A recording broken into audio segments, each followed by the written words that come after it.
warahmatullahi wabarakatuh. Puji syukur kepada Allah Subhanahu wa taala yang mana kita masih diberikan kesempatan untuk melaksanakan perkuliahan online pada hari ini. Shalawat berangkaikan salam mari kita hadiahkan kepada Nabi Muhammad SAW.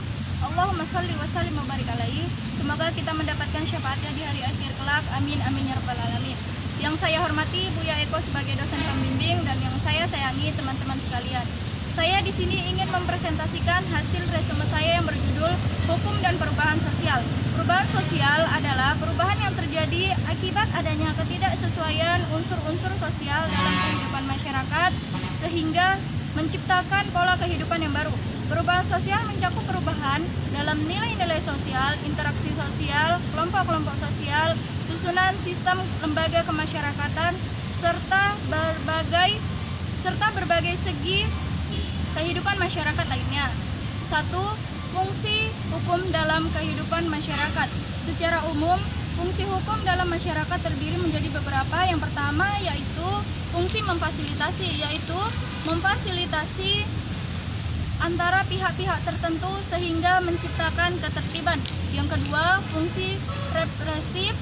Dalam hal ini termasuk hukum sebagai alat yang digunakan oleh penguasa untuk mencapai tujuan-tujuannya. Yang ketiga, fungsi ideologis termasuk menjamin pencapaian legitimasi, hegemoni, dominasi, kebebasan, kemerdekaan, keadilan, dan sebagainya. Yang keempat, fungsi reflektif. Dalam hal ini hukum merefleksi keinginan bersama masyarakat sehingga mestinya hukum bersifat netral. Fungsi hukum menurut masyarakat yaitu hukum merupakan sarana perubahan sosial. Dalam hal ini bukan hukum yang mengubah masyarakat tetapi masyarakat yang mengubah hukum. Kedua, hukum sebagai alat untuk mengubah masyarakat.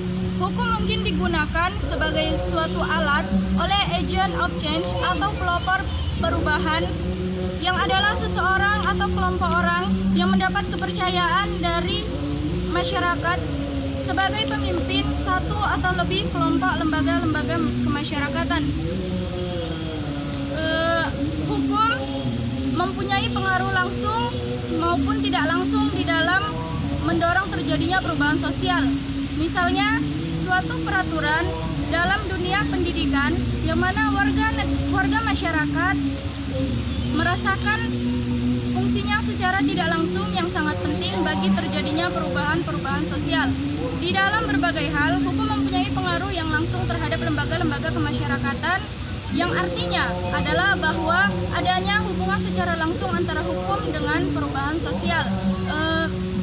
Misalnya, yaitu dalam kaidah menetapkan janda dan anak-anaknya tanpa melihat jenis kelaminnya sebagai ahli waris sehingga terjadinya perubahan-perubahan sosial sebagai tujuan utamanya adalah untuk mengubah pola pikir masyarakat dan hubungan-hubungan antara warga masyarakat. Oleh karena itu, apabila pemerintah ingin membuat badan-badan lainnya, maka pemerintah memerlukan hukum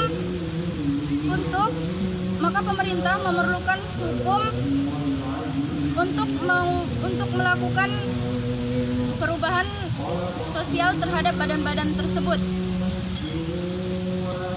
Yang ketiga, hukum sebagai sarana untuk pengatur perilaku masyarakat. Sebagai social engineering atau alat untuk mengubah masyarakat, hukum merupakan suatu sarana yang ditujukan untuk mengubah perilakuan warga masyarakat sesuai dengan tujuan-tujuan yang telah disepakati sebelumnya. Selain pengetahuan yang menatap kepada sifat hakikat hukum, juga perlu diketahui bahwa adanya batasan-batasan di dalam penggunaan hukum sebagai sarana untuk mengubah atau mengatur perilakuan komunikasi hukum.